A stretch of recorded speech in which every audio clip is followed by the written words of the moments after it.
Bonjour à tous, nous sommes en compagnie dans ce nouveau numéro de Rue de la République de Jean-Laurent Felicia, qui est secrétaire régional Les Écologistes Europe Écologie Les Verts en Provence-Alpes-Côte d'Azur. Bonjour Jean-Laurent Felicia. Bonjour à vous deux. Pour le moment, je suis avec Léo Purguette, évidemment, le président, le directeur éditorial de la Marseillaise qui m'accompagne. Bonjour Léo. Bonjour. Merci d'être avec moi. La politique agricole de la France, les Jeux Olympiques d'hiver, la situation politique de Marseille, les européennes. N'en jetez plus, ça vous va comme menu ? C'est un bon menu. De toute façon, vous n'aviez pas le choix. On commence tout de suite avec la politique agricole, si vous voulez. On a eu cette semaine des annonces, il y a deux semaines désormais, des annonces effectivement de Gabriel Attal. On voit poindre, et on peut le comprendre, une véritable inquiétude par rapport à l'écologie. Est-ce que c'est possible d'allier agriculture avec écologie sans en sacrifier forcément un des deux ? Mais c'est vrai qu'il y a 15 jours, on était en droit d'attendre une sorte de suite de numéro 2 de la liste de courses que le Premier ministre avait déjà un peu évoquée. Et puis, je pense qu'il n'y a pas que les écologistes il y a 15 jours qui ont été déçus, il y a aussi les paysans. Parce que on peut affronter les paysans à l'agrobusiness, à ces grandes sociétés comme Avril, de Adrien Rousseau, vous savez, celui qui est aussi en même temps jugé parti, puisque c'est le président de la FNSEA et de ce grand groupe agroalimentaire. Et en fait, Gabriel Attal nous a rassurés, il est bien dans ce corporatisme affiché de satisfaire les besoins d'une agriculture productiviste, et il a oublié tout le reste, c'est-à-dire en gros les petits territoires, les paysans, les fermes en reconversion, qui avaient depuis quelques années déjà fait le choix d'une transition écologique, parce qu'ils avaient entendu la société qui a besoin de manger mieux, de se nourrir, et pas, comme disait Pierre Rabhi au moment de se mettre à table, bonne chance au lieu de bon appétit. Alors justement, il y a la question de la rémunération des paysans qui est restée en suspens, insatisfaite. Cette rémunération, elle implique un certain nombre de mécanismes et puis peut-être aussi des hausses de prix pour le consommateur. Est-ce que c'est supportable alors même que le pouvoir d'achat est la première préoccupation des Français ? Non, et je dirais même qu'en plus de ça, vous me tendez une perche. Un tuteur, comme on dirait en agriculture, pour les arbres. C'est votre métier qui revient très vite. Vous me tendez une perche qui est celle de la dignité. La dignité qui peut aussi passer par la santé de nos paysannes et de nos paysans. Et quand on joue la carte de cette agriculture qui finalement nuit à la santé, nuit à l'environnement, nuit à la retraite, parce que l'espérance de vie chez les agriculteurs, on sait très bien qu'elle n'est pas si flambante que ça, ne serait-ce que si on prend 2 types de cancers, chez les femmes comme chez les hommes. C'est pas très très bon et c'est pas souhaitable aujourd'hui d'être paysan. Et donc ce prix de revient qui pèse finalement sur le revenu des agriculteurs, eh bien Gabriel Attal n'a pas joué cette carte-là. Au contraire, on est encore sur une PAC qui joue la carte de la surface au lieu de la qualité. On n'est pas sur cette PAC qui protège les petites exploitations et favorise l'agriculture biologique. Donc, au lieu de traiter le sujet à la racine, je vais prendre beaucoup de termes usuels au règne végétal, mais on végète. Vous voyez, on végète et on ne va pas au-devant des difficultés de demain. Est-ce que justement vous pouvez incarner des solutions ? Parce que quand même, on voit bien qu'il y a un peu de défiance dans le monde agricole à l'égard des écologistes et notamment... C'est pas l'un contre l'autre. Non mais est-ce que justement vous allez arriver à avoir une crédibilité vis-à-vis de... Par exemple, prenons la question des pesticides. Vous êtes évidemment contre, on peut considérer que ça va dans le sens de la santé, et en même temps vous êtes européen et... Voilà, et donc il y a une espèce de concurrence déloyale qui se déroule. C'est évident. Comment vous arrivez à tenir les deux bouts ? C'est évident, mais déjà dans le combat pour la nouvelle PAC en cours, nos eurodéputés, et notamment Benoît Biteau, que j'ai plus à présenter, qui était un peu le digne successeur de José Bové au Parlement européen, qui est paysan, éleveur dans les Charentes, lui a promu une agriculture et une l'a mise en application chez lui, où on arrive sans pesticides à produire et finalement à très peu baisser les rendements. Oui, mais c'est concurrentiel par rapport à ce qui se fait au niveau européen, parce qu'aujourd'hui c'est ça l'échelle, c'est l'Europe. L'harmonisation, il faut effectivement la mener, c'est-à-dire quand vous avez des produits qui arrivent à être utilisés en Espagne... Par le haut ou par le bas ? Par le haut. Par l'eau, évidemment. Et les échéances européennes de juin prochain sont aussi une manière de mettre comme challenge cette harmonisation en votant pour des listes écologistes. Je ne veux pas faire la promotion, mais en tout cas, aujourd'hui, ce qui nuit à cette agriculture européenne, c'est le manque d'harmonisation entre les pays États membres, et puis, bien évidemment, un choix clair Le Green Deal, c'était pas une sorte de gadget qu'on allait brandir comme ça. Le Green Deal, c'était justement remettre de la verdure, du vertueux dans cette agriculture. Alors vous évoquez les échéances européennes, effectivement, elles se profilent. Il y a une question importante, celle de l'adhésion ou pas de l'Ukraine à l'Union européenne. Elle est perçue par beaucoup comme un moyen nouveau de dumping à la fois social et environnemental, notamment sur cette question agricole. Est-ce que vous y êtes favorable ? Écoutez, de toute façon, tous les pays qui, à un moment donné, sont venus agréger le projet européen, c'était d'abord pour l'agréger au niveau d'un sentiment éprouvé de paix. Et aujourd'hui, c'est une des issues que pourrait trouver l'Ukraine à venir se retrouver dans cette Assemblée européenne, ne serait-ce que pour ça. Après, les conditions du dumping, eh bien, elles sont aussi, elles ne sont pas solubles dans l'eau, mais elles peuvent être résolues par la voie politique. On l'a vu notamment quand certains pays du cercle du Royaume-Uni pratiquaient ce dumping social avec une exonération de la fiscalité. Rappelez-vous, c'était quand même pas évident de pouvoir lâcher en pleine nature des entreprises qui s'exilaient justement pour... Donc la voie est toujours politique. Et l'Ukraine, pour moi et pour les écologistes, a toute sa place dans cet univers, dans ce paysage politique. Jean-Laurent Félicia, secrétaire régional des Verts et des écologistes, vous évoquez les élections européennes. Elles arrivent effectivement. On se souvient de bons résultats lors des précédentes, qui est devenue depuis la cause écologiste. Elle s'est un peu fracassée à la fois sur le Covid, sur la crise alimentaire, sur l'inflation. Vous n'avez pas le sentiment finalement que tout le monde est OK, très bien, ils sont gentils les écolos, mais finalement, derrière, on a du mal à appliquer les choses dès que ça commence à toucher à l'économie, au portefeuille ou à un tas de choses. Non, je ne crois pas, parce que l'écologie politique a réellement pris sa place dans le paysage politique, je dirais européen, mais aussi en France, à tel point c'est que certains veulent nous plagier, ils le font mal, c'est ce qu'on appelle le greenwashing. Et l'écologie politique, elle est effectivement là pour rappeler que la nécessité de prendre des mesures politiques face à ce grand changement, ce dérèglement climatique est devenu impérieuse. Mais au-delà de ça, c'est qu'il y a effectivement un besoin de justice sociale, de justice fiscale, de travailler sur les mobilités, de voir comment le maillage de la modalité de ces transports en Europe, et d'ailleurs, je voudrais citer Karima Delli, qui ne sera pas candidate à cette élection-là, qui a déjà beaucoup œuvré à la commission transport du Parlement européen, à travailler sur cette problématique des transports. Donc l'écologie n'a pas que cet œil bienveillant sur des conditions de vie environnementale touchant aux vivants. C'est important, c'est même son socle de départ. Tout le reste est bien évidemment un parti du projet politique des écologistes européens. Alors vous étiez tête de liste du Rassemblement écologique et social dans notre région, aux européennes. Les écologistes ont fait le choix de partir seuls. Pourquoi ? C'est un choix qui conditionne aussi la pensée écologiste et écologique au niveau européen. Non pas parce que nous méprisons les partenaires du cortège de cet archipel de la gauche et des formations progressistes, mais parce qu'on considère que sur un seul tour de scrutin, donner le choix aux électrices et aux électeurs de choisir plutôt les écologistes que le Parti communiste français ou la liste qui sans doute sera conduite par Raphaël Glucksmann, c'est aussi se retrouver après dans un appareil politique au Parlement européen avec encore plus de force. Moi, je ne crois pas à l'arithmétique qu'on nous promet tous les jours en disant si vous faisiez une alliance large, vous feriez sans doute le score additionné de chacune des formations politiques. Je pense que c'est après que le choix doit être clair au travers d'un groupe parlementaire à Strasbourg et à Bruxelles. Et pourtant, à Marseille, le printemps marseillais a réussi, entre guillemets, l'équation. Elle est aujourd'hui au pouvoir. On va venir justement sur les thématiques marseillaises. Comment est-ce que vous jugez les pas de ce printemps marseillais ? Puis après, on parlera peut-être de certaines dissensions, des moments où ça craque un peu du côté de la majorité et des côtés des écolos. Marseille, je vous le rappelle, municipal, c'est 2 tours, même 3, avec donc des choix qui peuvent à la fois s'annuler, s'annihiler, se retrouver et qui font une force à l'issue du 3e tour lorsqu'on élit le ou la maire de Marseille. Bientôt peut-être fini d'ailleurs. Oui, c'est vrai, avec cette loi PLM dont on parle beaucoup qui sans doute résoudrait quelques problématiques. Vous y êtes favorable, juste une incise ?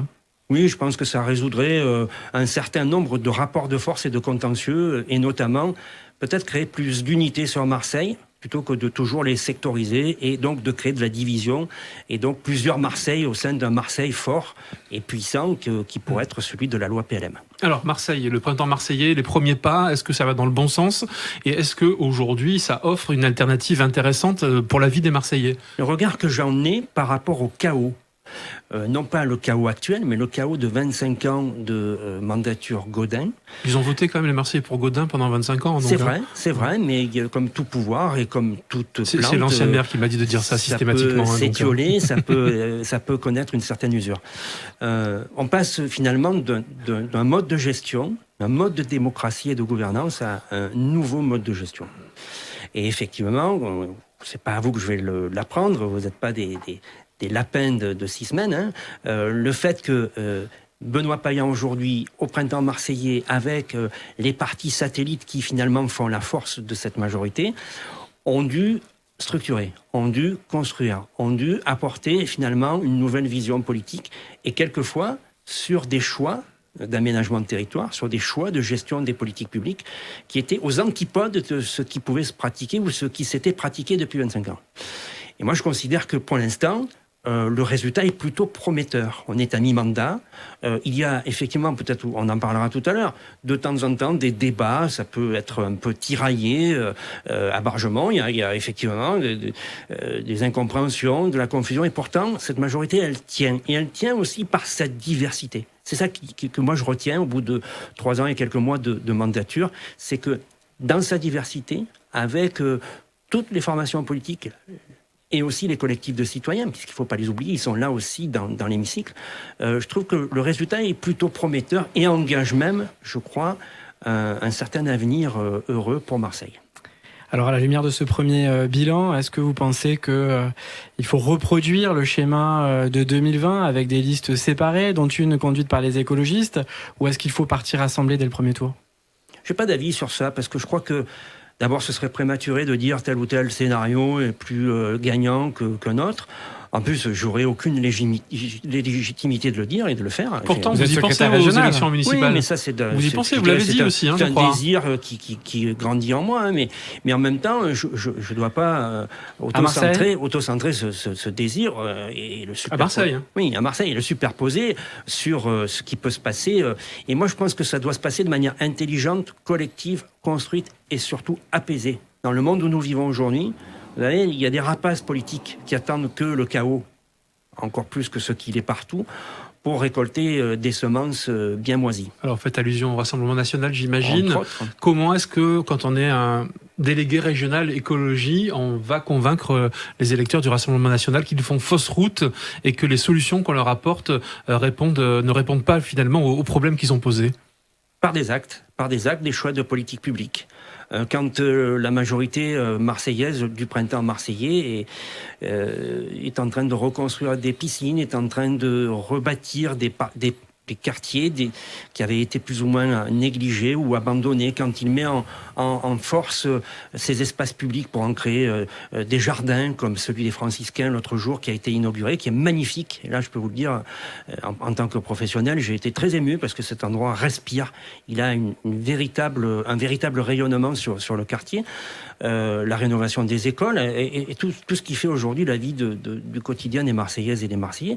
Et on n'arrive pas à convaincre sur le seul sujet du Rassemblement national. On apporte des solutions au quotidien de celles et ceux qui, demain, se diront mais finalement, la gauche existe. Les écologistes qui l'accompagnent aussi, et continuons à leur faire confiance.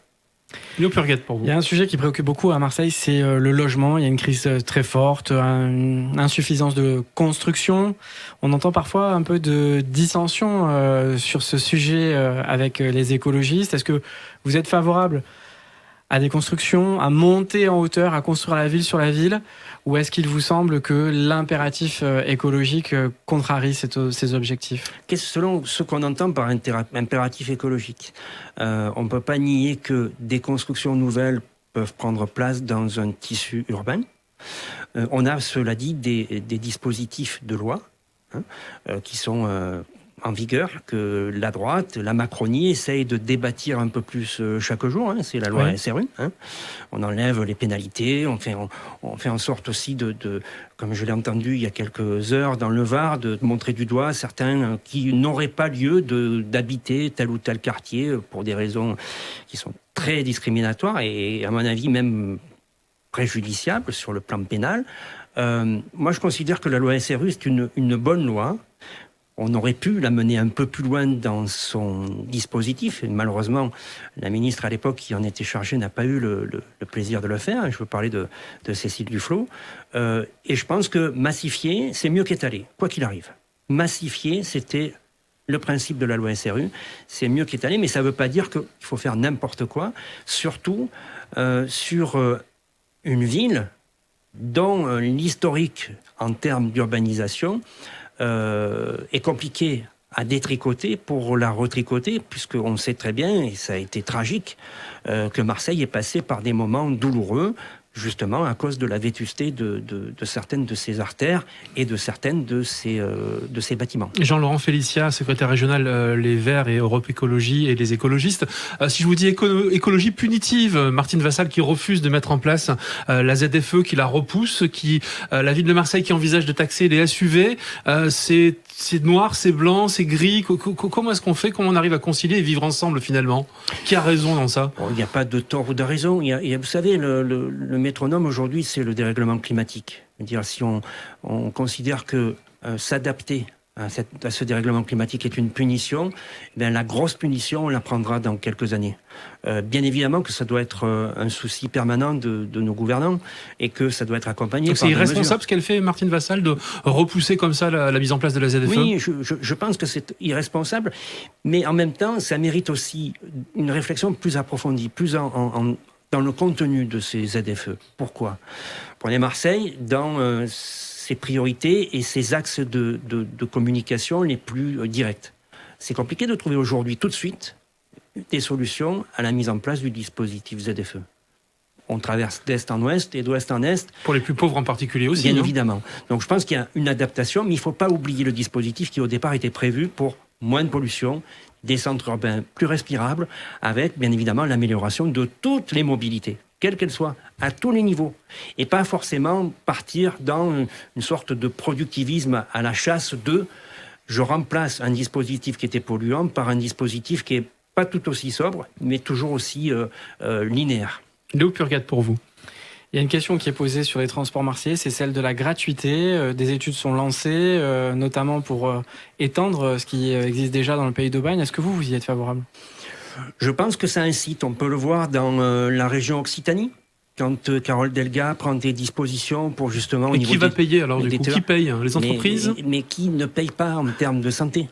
Parce que si vous voulez, on peut toujours considérer qu'il s'agit de financement, mais quand c'est la sécurité sociale qui creuse son trou parce qu'il y a des maladies liées aux voies aériennes respiratoires, quand on est incapable justement de travailler sur ces pollutions qui sont à base de particules fines, même si on a fait des grands progrès sur les diesels, sur tout ce qu'on veut.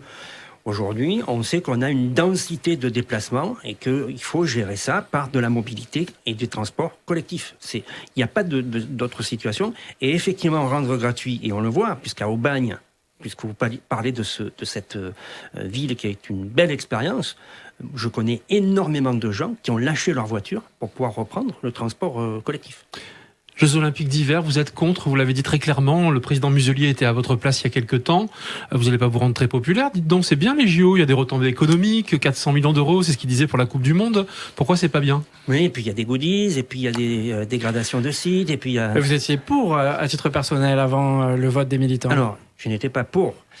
Si vous avez bien suivi le débat au sein de notre formation politique, je mettais une conditionnalité, beaucoup de conditionnalités, telles que d'ailleurs le comité représentatif du Rassemblement écologique et social, que j'ai le plaisir et toujours la joie d'animer avec mes partenaires de cette élection régionale de 2021, avions écrit. Et on l'avait écrit dans cette optique-là.